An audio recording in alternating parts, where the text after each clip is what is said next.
బహిష్కరణలు లెక్క చెయ్యను. ఉపాధ్యాయుడిగా పనిచేసి మార్క్సిజం, లెనినిజం, మావోయిజం చదివి ఇండియా కమ్యూనిస్టు పార్టీలలో పనిచేసి సిపిఐ ఎంఎల్ పీపుల్స్ వార్ గ్రూపును స్థాపించి రాడికల్ విద్యార్థులను తయారు చేసి తెలంగాణలోని గ్రామాలకు పంపించి తెలంగాణ దొరలను పల్లెల నుంచి తరిమి తరిమి కొట్టి దొరలను ఉచ్చపోయించిన ఏకైక వీరుణ్ణి సూరుణ్ణి నేనే. కొండపల్లి సీతారామయ్యను వయసు మీరి అల్జీమర్ వ్యాధి వచ్చినందుకు నన్ను బహిష్కరించారు. కావున తెలంగాణ ప్రజలను రాడికల్ విద్యార్థుల ద్వారా ఎంతో చైతన్యం చేసి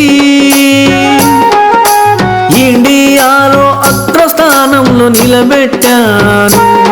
నా ఉద్యమానికి గద్దర్ పాటలు ఎంతో తోడ్పడ్డాయి. తెలంగాణ దొరలు గడిని వదిలిపెట్టి కుయ్యో ముర్రో అని పట్టణాలకు పరుగులు తీశారు.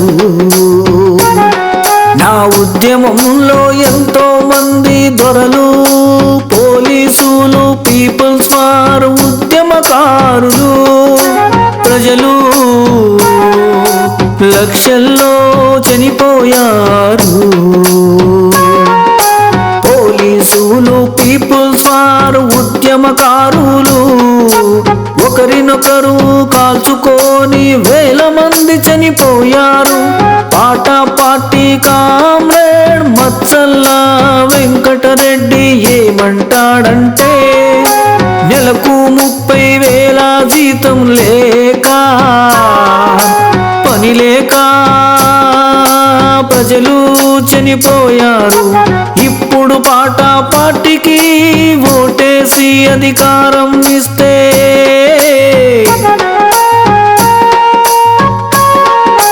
పేద మహిళలకు నెలకు 30,000 జీతం ఇస్తూ